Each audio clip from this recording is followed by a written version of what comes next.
नमस्कार, news 18 special में आप सभी का बहुत बहुत स्वागत है। मैं हूं आपके साथ सिरांधा शेखर। खबरों की शुरुआत करते हैं। 7 साल बाद कल निर्भया के दोषियों को फांसी पर लटका दिया जाएगा। कल सुबह 5:30 बजे तिहाड़ जेल में चारों गुनहगारों को फांसी की सजा हो जाएगी, उन्हें फांसी पर लटका दिया जाएगा। हम आपको बता दें कि आज पटियाला हाउस कोर्ट ने इस पर मुहर लगा दी है। पटियाला हाउस कोर्ट ने चारों दोषियों की डेथ वारंट पर रोक लगाने से इनकार कर दिया है। अदालत ने इस बाबत दायर याचिका को भी खारिज कर दिया है।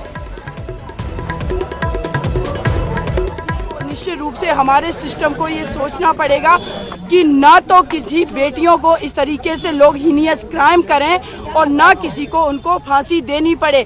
लेकिन अगर बेटियों के साथ इतना हीनियस क्राइम करेंगे और हमारे लॉ में जो डेथ सेंटेंस का प्रोविजन है तो निश्चित रूप से जो मैक्सिमम पनिशमेंट है फांसी, उसको लोगों को एक्सेप्ट करना चाहिए।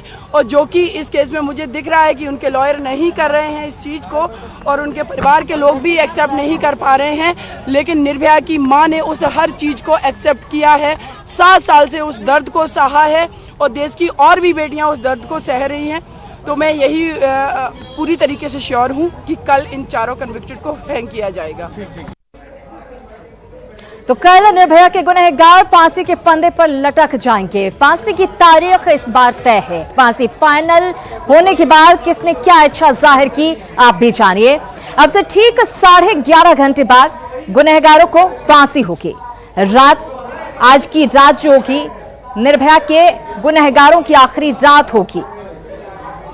7 साल 3 महीने 3 दिन बाद निर्भया को इंसाफ मिलने जा रहा है। कल सुबह 5:30 बजे फांसी दे दी जाएगी चारों दोषियों को। दोषी विनय की मां आखिरी बार अपने बेटे को पूरी सब्जी खिलाना चाहती है, इच्छा जाहिर की है।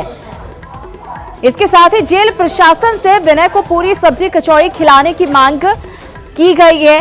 कोर्ट के फैसले के बाद दोषी अक्षय की बीवी बेहोश हो गई है, खबर सामने आ रही है। निर्भया की मां ने कहा, मरते हुए देखना चाहूंगी, बेटे को मरते हुए, इन दोषियों को मरते हुए देखना चाहूंगी। 3 दिन पहले अक्षय की पत्नी ने अर्जी लगाई थी, तलाक की अर्जी लगाई गई थी अक्षय की पत्नी की तरफ से। और फांसी से पहले दरअसल ये कहा गया था कि फांसी से पहले तलाक चाहती है वो अपने पति से। हम आपको बता दें कि बिहार के बक्सर में फांसी का फंदा तैयार हुआ है और कल सुबह 5:30 बजे इन चारों दोषियों की जिंदगी की आखिरी रात होगी। फांसी के फंदे पर आखिरकार इन्हें लटका दिया जाएगा। 7 साल बाद निर्भया की मां का इंतजार खत्म होगा। निर्भया को इंसाफ मिलने जा रहा है। जाहिर तौर पर निर्भया के गुनहगारों ने कानून की आड़ में नए पैतरे अपनाए, तमाम तरह की जतन की, कई बार कई बहानेबाजियां की गई, कई तरह से फांसी को टालने की कोशिश की गई। लेकिन कल आखिरकार सुबह फांसी के फंदे पर लटका दिया जाएगा इन चारों दोषियों को। तो कल सुबह 5:30 बजे निर्भया के गुनहगार फांसी के फंदे पर लटका दिए जाएंगे। अभी तक जितने भी पैतरेबाजी की गई वो सभी पैतरे पर पानी फिर जाएगा। तो जाहिर तौर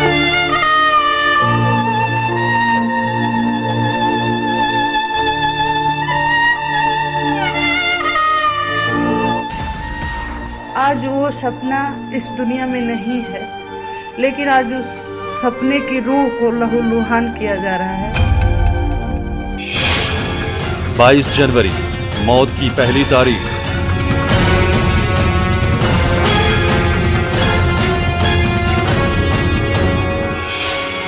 1 फरवरी मौत की दूसरी तारीख।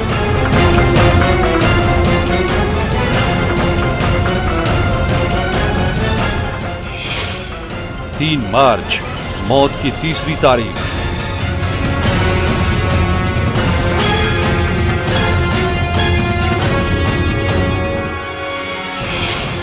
20 मार्च चौथी तारीख। मामला 1, दोषी 4 और मौत की तारीख 3 बार दी जा चुकी, लेकिन तीनों बार निर्भया के कातिल कानून की कमजोरियों का फायदा उठाकर बचते रहे। पटियाला हाउस कोर्ट ने एक बार फिर इन चारों के लिए 20 मार्च आखिरी तारीख तय की है। पटियाला कोर्ट ने डेथ वारंट में लिखा कि ये अदालत 20 मार्च की सुबह 5:30 बजे फांसी का वक्त मुकर्रर करती है। तिहाड़ जेल प्रशासन 20 मार्च की तय तारीख पर चारों दोषियों को फांसी देने के लिए तैयार है। जल्लाद भी पहुंच गया है और फिर से जमी फांसी दी जा रही है ताकि दोषियों को जब फांसी पर लटकाया जाए तो उनके जिंदा रहने की कोई गुंजाइश न हो। Bureau report, news 18। और चलिए अब बात कर लेते हैं कोरोना से जंग की।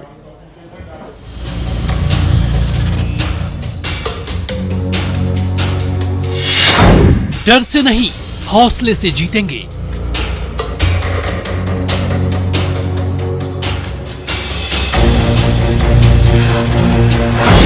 खतरे का जड़ से खात्मा करेंगे।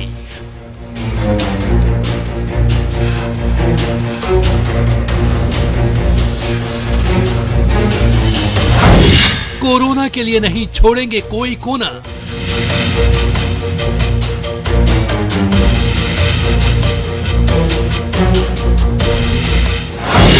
बस है गुजारिश, पैनिक मत होना।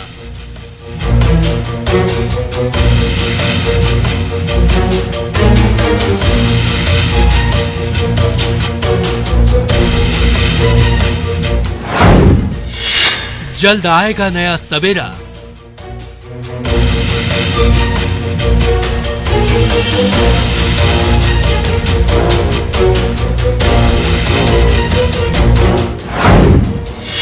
कोरोना का छठेगा अंधेरा।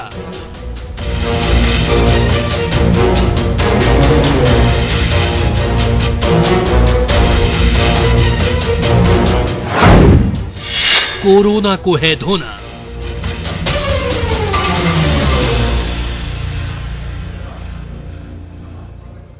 तो जिस तरह से कवायदें की जा रही है, हमें पूरा विश्वास है कि कोरोना को हम हरा कर ही दम लेंगे। कोरोना से जुड़ी तमाम खबरें आपको दिखाएंगे, लेकिन उसे जानने से पहले कोरोना को लेकर अब तक का अपडेट क्या है वो जान लीजिए। आज रात 8 बजे प्रधानमंत्री नरेंद्र मोदी देश को संबोधित करेंगे इस महामारी को लेकर। पीएम मोदी कल शाम 4 बजे सभी राज्यों के स्वास्थ्य मंत्रियों से बात भी करेंगे। तो आज हम आपको बता दें, कल राज्यों के स्वास्थ्य मंत्रियों से प्रधानमंत्री बातचीत करेंगे इस मसले पर। विमानों के उतरने पर 1 हफ्ते के लिए रोक लगा दी गई है। आवाजाही को रोकना बहुत जरूरी। 22 मार्च से विदेशी विमानों के भारत उतरने पर रोक लगा दी गई है। इसके साथ ही दिल्ली में सभी रेस्तरां 31 मार्च तक के लिए बंद कर दिए गए हैं। एहतियाती कदम लगातार उठाए जा रहे सरकार की तरफ से। 10 साल तक के बच्चों को घर में रहने की सलाह दी जा रही है, लगातार उसका पालन करें सभी। हम आपको बता दें, गुजरात सरकार ने साबरमती आश्रम तक को बंद कर दिया, जहां पर बहुत तादाद में लोग पहुंचते हैं देखने के लिए। कोरोना की वजह से रेलवे ने रियायत खत्म कर दी है ताकि लोग ज्यादा सफर ना करें। रेलवे ने 310 ट्रेनें 31 मार्च तक के लिए कैंसिल की हैं और लगातार अपील भी की जा रही है कि आप सफर ना करें ट्रेनों में, क्योंकि आपको दिक्कतें हो सकती हैं। बहुत सारी खबरें ऐसी आ रही हैं कि जो बाहर से लोग आए, विदेशों से आए हैं, ट्रेन से सफर कर रहे हैं और कोरोना अपनी चपेट में आपको भी ले सकता है उनकी वजह से। और कोरोना से बचाव के लिए हर तरीके से लोगों को जागरूक किया जा रहा है। इन सब के बीच पटना में श्री तख्त हरमंदिर साहिब में कोरोना से निपटने के लिए ईश्वर की आराधना की जा रही है। गुरुद्वारा प्रबंधक कमेटी की ओर से अखंड पाठ का आयोजन किया जा रहा है। 72 घंटे तक चलने वाले इस अखंड पाठ में संकट से निजात पाने के लिए प्रार्थना की जा रही है। श्री तख्त हरमंदिर साहिब में लोगों से बातचीत की संवाददाता संजय कुमार ने। कोरोना ने पूरे विश्व को खतरे में डाल दिया है। आज मानव समाज का अस्तित्व संकट में पड़ गया है। इसके लिए एक ओर जहां लोगों को जागरूक किया जा रहा है, वहीं दूसरी ओर आध्यात्मिक बल का भी सहारा लिया जा रहा है। इस वक्त हम सबसे बड़े तख्त श्री तख्त हरमंदिर में हैं और यहाँ पर अखंड पाठ का आयोजन किया जा रहा है। कोरोना से बचने के लिए यहाँ पर लगातार अखंड पाठ का आयोजन किया जा रहा है। 3 दिनों तक ये अखंड पाठ चलेगा और लोग इसी तरीके से अगले 3 दिनों तक अखंड पाठ जो है वो करेंगे। निश्चित तौर पर एक सुखद अनुभूति हो रही है। मानवता की रक्षा के लिए इस तरीके से अखंड पाठ का आयोजन किया जाना एक सुखद अनुभूति देगा आपको। अगर आप यहाँ आते हैं, देखते हैं, जो लोग हैं, जो स्थानीय लोग हैं, उनसे भी हम बात कर लेते हैं और उनसे जानकारी लेते हैं। ये जो अखंड पाठ चल रहा है, ये कब से चल रहा है और क्या है इसका? बलदेव सिंह बड़े मित्र ग्रंथी हैं, उन्हीं की देखरेख में ये अखंड पाठ चल रहा है। कल इसकी समाप्ति होगी और तब फिर भजन कीर्तन प्रवचन का दौर चलेगा। मकसद क्या है इसका? मकसद है कि कोरोना, विश्व में जो कोरोना फैला हुआ है उसकी शांति के लिए, लोगों को उससे बीमारी से मुक्ति मिले, इसी के लेके उद्देश्य से किया जा रहा है। अखंड पाठ इसलिए कराया जा रहा है कि जितने लोगों को बीमारी हुई है और जितने मन इंस्पायर कर गए हैं उनकी आत्मा को शांति हो और आगे समाज में सुख शांति रहे और सब अपनी बीमारी से बचे रहे। ये महामारी के प्रभाव से बच सकें इसलिए प्रभु से प्रार्थना रूप में गुरु ग्रंथ साहब जी के अखंड पाठ कल प्रारंभ किए गए और विश्वव्यापी जो ये महामारी है उससे बचाव हो सके इन लोगों का। धर्म का मकसद होता है मानवता का कल्याण करना और जो ये अखंड पाठ शुरू किया गया है इसका मकसद भी यही है। जिस तरीके से मानव अस्तित्व पर संकट आन पड़ी है वैसे में अखंड पाठ न केवल ईश्वर की आराधना के साथ एक सुखद अनुभूति देगा बल्कि कोरोना से भी लोगों की रक्षा हो सकेगी। कैमरा पर्सन राहुल के साथ संजय कुमार, न्यूज़ 18 पटना सिटी। तो कोरोना वायरस को लेकर हर कोई सतर्कता और सावधानी बरत रहा है। इसको लेकर तमाम जगहों पर राजधानी के मंदिरी इलाके में भी रहने वाले गरीब जाकर भी सावधानी लेकिन नहीं बरत पा रहे हैं। हकीकत यह कि 10,000 से ज्यादा की आबादी गंदगी और नाले पर ही बसी हुई है, जहां हमेशा वायरस का खौफ लोगों को सता रहा है। इस इलाके में रहने वाले लोगों को जानकारी जरूर है कि कोरोना में साफ सफाई रखनी चाहिए और वायरस कितना खतरनाक है, लेकिन इनके पास ना तो मास्क है और ना ही सैनिटाइजर। मौके का जायजा लिया हमारे सहयोगी रजनीश कुमार ने। कोरोना वायरस को लेकर राज्य सरकार ने अलर्ट तो जारी कर दिया है, लेकिन गरीबों की जान की सरकार को जरा भी फिक्र नहीं है। तभी तो गंदगी में ही गरीबों की जिंदगी कट रही है। आपको हम दिखा रहे हैं, ये मंदिरी इलाका है जो ठीक इनकम टैक्स चौराहा से सटा हुआ इलाका है, लेकिन यहाँ पर कैसे गरीब रहते हैं आप देखिए। चारों तरफ तकरीबन 10,000 की आबादी है और 10,000 जो आबादी है वो ज़्यादातर गरीबों की आबादी है जो नाले पर रहते हैं और झुग्गी झोपड़ी बसाकर जो रह रहे हैं लोग हैं। उनको ये जानकारी तो है कि कोरोना वायरस का दहशत है, कोरोना वायरस का खौफ है, लेकिन बचाव कैसे करें इसका इनके पास कोई जरिया नहीं है, कोई उपाय नहीं है। देखिए किसी तरह से मेहनत मजदूरी करने वाले जो लोग हैं वो यहाँ पर जीवन यापन कर रहे हैं, लेकिन कोरोना वायरस को लेकर किसी तरह का एहतियातन कदम यहाँ पर नहीं उठाया गया है। कुछ लोग हैं, जरा इनसे हम बात करेंगे कि आखिर इस गंदगी में कैसे ये लोग रह रहे हैं। क्या वायरस के बारे में मालूम है ना? मालूम तो है। कौन वायरस है अभी? वही जो खांसी वाला, सर्दी खांसी सर्द वाला यही सब है। से गंदगी फैलाता है, गंदगी से होता है ये सब। कैसे आप लोग गंदगी में रह रहे हैं? क्या करें, जो गंदगी में काम करना है, कैसे भी तक खाना है कमा के। इतनी गंदगी में कैसे रह रहे हैं? तो गंदगी से फैलाया हुआ है, गंदगी से तो आदमी बीमारी फैलता है दुनिया में, समझे ना। गंदगी से बीमारी फैलता है। कैसे रह रहे हैं गंदगी में? ऐसे रह रहा है, सरकार ने समझना चाहिए सरकार को ना। कोरोना वायरस का कितना डर है? यहाँ पर तो बहुत डर है कोरोना वायरस का, क्योंकि यहाँ पे कचरा लोग, कुछ स्थानीय लोग भी फेंकते हैं, यहीं पे फेंकते हैं, क्योंकि गाड़ी यहाँ पर कूड़ा उठाने तो आता नहीं है। कई बार से कंप्लेन करके गया, लेकिन कूड़ा उठाने नहीं आता है, कचरा उठाने यहाँ पे कोई लेने वाला भी नहीं आता कि आखिर राजधानी पटना के बीचों बीच 10,000 से ज़्यादा जो आबादी है जो यहाँ पर गुजर बसर कर रहा है, जिनका आशियाना ही गंदगी के बीच में है, उनके बीच ना तो सैनिटाइजर है ना ही मास्क है। ऐसे में कोरोना वायरस से बचें तो फिर कैसे बचें? कैमरामैन सुबोध के साथ रजनीश कुमार, न्यूज़ 18 पटना। तो बड़ी आबादी गंदगी के बीच रहने को मजबूर है, उनके पास कोई रास्ता नहीं। आखिर कैसे सफाई कर सके, कैसे सफाई में रह सके?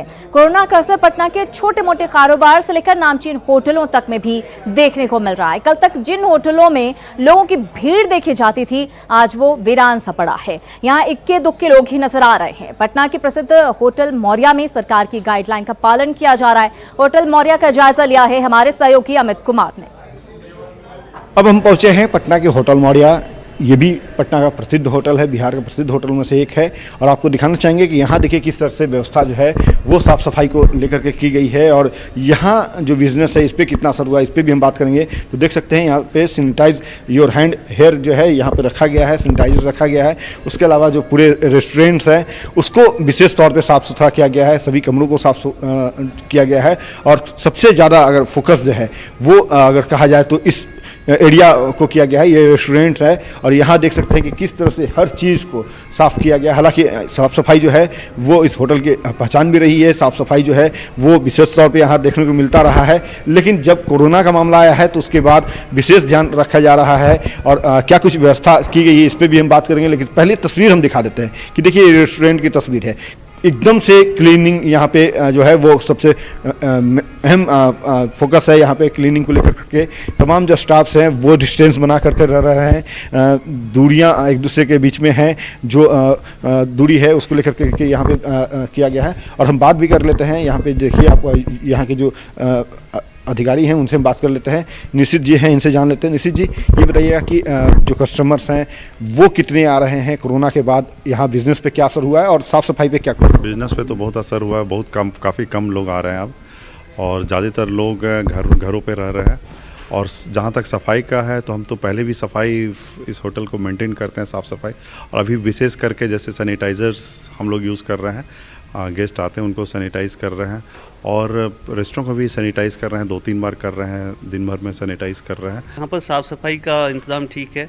जब होटल में हम जब इंटर करते हैं तो सैनिटाइज़र वो लोग जनरली देते हैं, so it's good to stop the corona infection. Business पे कितना असर हुआ है अगर हम बात करें? काफ़ी असर हुआ है, अराउंड 30% बिजनेस रह गया है, 70% डाउन कर गया, 70% डाउन कर गया है। कोरोना का जो खौफ है वो लोगों में कितना है, और सबसे बड़ी बात है कि कोरोना को देखते हुए जो एहतियाती कदम जो उठाने को लेकर के गाइडलाइन जारी किए गए हैं सरकार की तरफ से, उसका अक्षरशः यहाँ पे पालन किया जा रहा है। और सभी लोग यही कोशिश कर रहे हैं कि गलती से भी कोई ऐसी गलती ना हो जिसके कारण से कोरोना जो है वो अपना प्रकोप यहाँ पे बरपा पाए।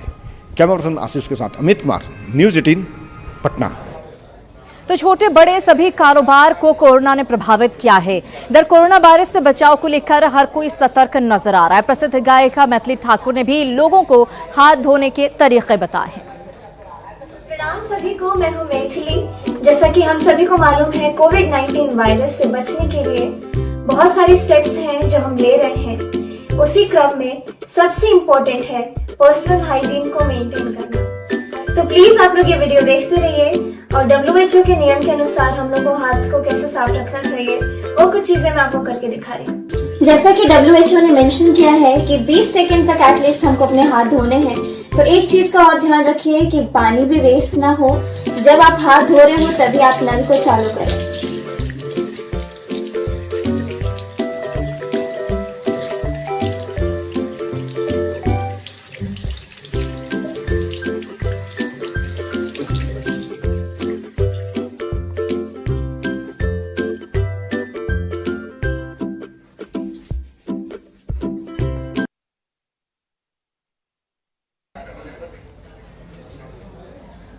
और देखा आपने, मैथिली ठाकुर भी लोगों को जागरूक कर रही हैं। न्यूज़ 18 लगातार आप सभी से अपील कर रहा है कि आप भी जो गाइडलाइंस दी गई हैं उसको फॉलो करें और कोरोना से अपना बचाव कर सकते हैं। कुछ ही पलों में हाजिर होते हैं, आप कहीं मत जाइएगा, फौरन लौट रहे हैं।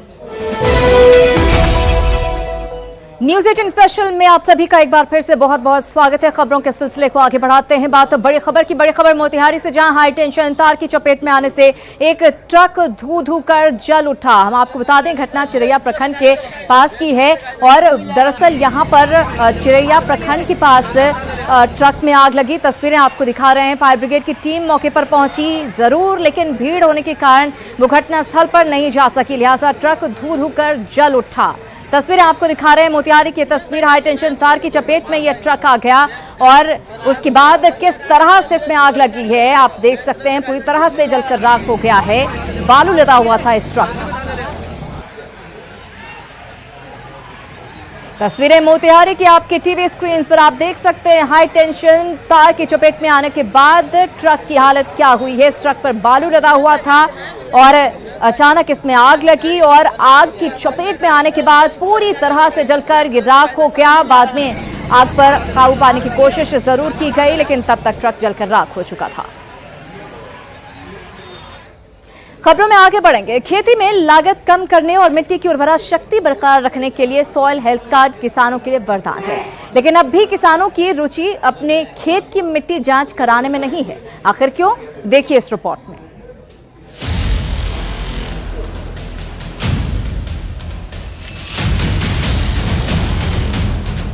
किसानों की बेहतरी के लिए शुरू की गई सॉइल हेल्थ योजना मुजफ्फरपुर में दम तोड़ती नजर आ रही है। मुजफ्फरपुर में बीते 5 सालों में करीब 5 लाख मिट्टी के नमूनों की ही जांच हो पाई। सरकारी कोशिशों के बावजूद किसानों का जांच केंद्र तक न पहुंचना अपने आप में कई सवालों को जन्म देता है।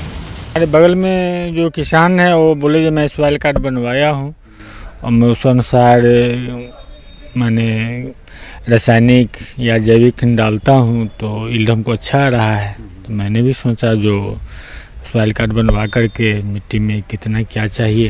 पहले सरकार ने चलंत प्रयोगशाला के जरिए काफी संख्या में सॉइल हेल्थ कार्ड बनाया, लेकिन बाद के सालों में किसानों के लिए ऑनलाइन व्यवस्था तक की गई, लेकिन तब भी किसानों ने इसको लेकर रुचि नहीं दिखाई। 2015 से शुरू हुई ये योजना 2020 तक आते आते काफी कम हो गई। तो आखिर क्या है 5 सालों में सॉइल हेल्थ कार्ड की हकीकत?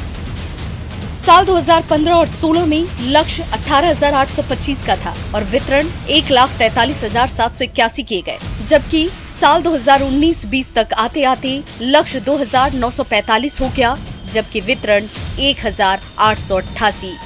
वो आए खुद अपना सॉइल को लेकर और टेस्ट कराएं, जिससे उनको पता चलेगा कि उनके खेत में किस न्यूट्रिएंट का कमी है और किसकी अधिकता है और कितना प्रयोग करना है।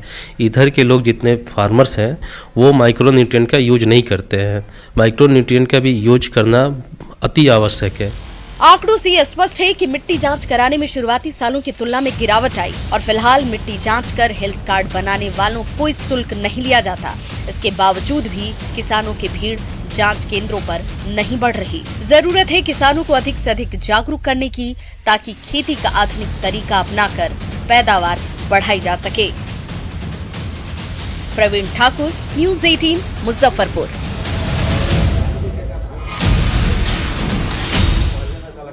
इसी के साथ न्यूज़ 18 स्पेशल में फिलहाल इतना ही, लेकिन न्यूज़ 18 बिहार झारखंड पर खबरों का सिलसिला लगातार जारी है।